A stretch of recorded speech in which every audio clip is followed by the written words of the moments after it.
Ayan po mga kapatid, at narito na naman ako at magbabalik mga kapatid, at meron naman akong ibabahagi sa inyo na ituturo sa inyo ang isang halamang gamot na ito po ay mabisang gamot sa ubo mga kapatid.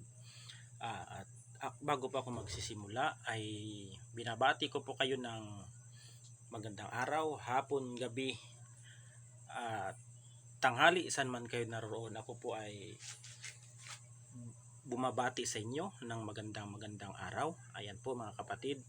At meron po akong topic ngayon na talagang tested po itong na halamang gamot. Ito po ay tinatawag nating halamang gamot na oregano mga kapatid.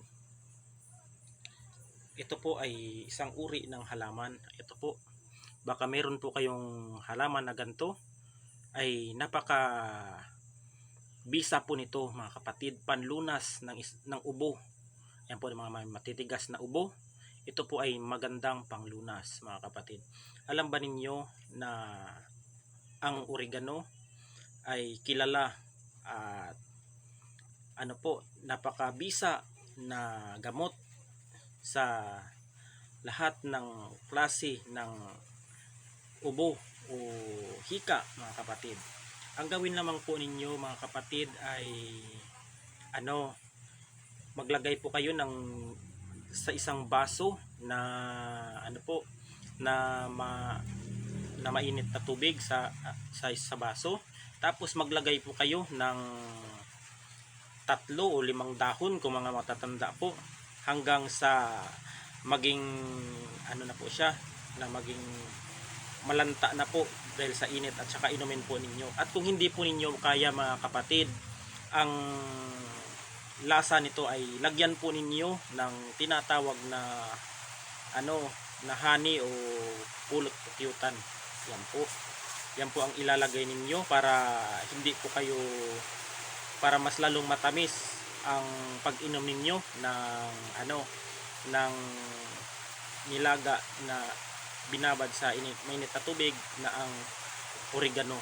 Ito din po mga kapatid ay maganda din po ito sa mga sa mga bata po mga kapatid, lalong-lalo na sa panahon ngayon at maulan maulan at mainit ang panahon at malamig, at maganda ito sa mga batang may ubo o sipon. Ito po ay napakabisa ito. Gawin lamang din po ninyo na ilagay ninyo sa tasa, at kung bata naman po ang iinom nito ay ilagyan po ninyo ng 3 dahon lang nito, at ilagyan ninyo sa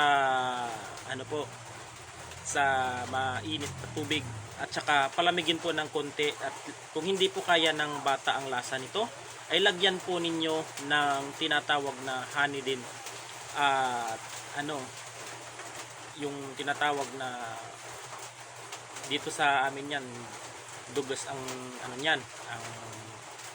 tawag. Kaya lagyan po ninyo para hindi po magreklamo ang inyong anak. At gawin po ninyo sa mahigit 1 linggo, at matatanggal po ang mga ubo ng inyong mga anak at sa inyo rin mga kapatid. Subukan po ninyo, at wala naman pong mawawala na kung susubukan ninyo ito, at wala naman pong side effect ang mga halamang gamot.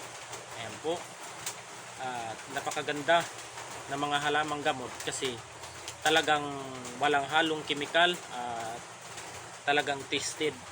Ito din ang ginagamit ng mga sinaunang mga ninuno natin na mga mananambal na tinatawag na mga herbularyo.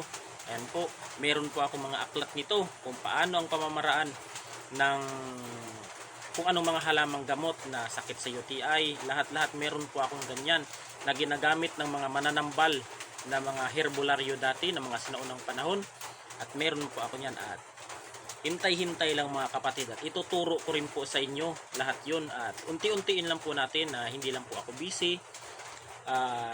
Kung sakaling hindi ako busy ay magtuturo ako ng mga halamang gamot na kahit papano may maitutulong tayo sa ating mga kababayan o sa mga taong nangangailangan ng panlunas sa kanilang sarili na walang pambili ng gamot. At sa pamamagitan lamang po ng simpleng halamang gamot ay malulunasan po ang kanilang karamdaman. Ayan po, sa pamamagitan po ng paniniwala at pagdadasal po sa lumikha ng lahat ng mga bagay dito sa mundo. Ayan po, at naway may matutunan kayo sa aking aral ngayon na isa po itong mabisang halamang gamot, ang dahon ng oregano. Ayan po, kahit wala na pong orasyon na iihip dun sa sa inilagay nyo sa pinakuluan na tubig, ay pwede na pong inumin yun dahil ito po ay mabisa. At ang plema po na matitigas ay lalambot po at mailuluwa po ng mga tao may sakit sa matitigas ang plema o may ubo, malalabas po sa pamamagitan ng halamang gamot na oregano ito. Ayan po, at hanggang dito na lamang po, at marami po na may matutunan kayo sa aking aral ngayon. Ayan, at ito po ay kinuha po at para mai-topic sa aking vlog ngayon. Ayan, at napaka bisa po nito mga kapatid, ang mga halamang gamot, dahil ito ay walang chemical, walang side effect ito. Ayan, hanggang dito na lamang po, at sa mga kasamahan kong mga manggagamot, sa mga antingero, sa mga antingera, sa mga nagtatahak ng lihim na karunungan sa espiritual, binabati ko po kayo ng magandang araw, tanghali, hapon at gabi, saan man sulok na mundo kayo ngayon, sa loob at labas, saan man kayong lupalop naroroon, ay binabati ko po kayo ng magandang araw at mapagpalang araw po sa inyong lahat-lahat, at maulan pong gabi ngayon dito sa dala-dala ng dala ng init at sa dala ng panahon na taglamig dahil sa araw ng Disyembre po. Naway may aral po kayong matutunan ngayon, at hanggang dito na lamang po, at God bless us all.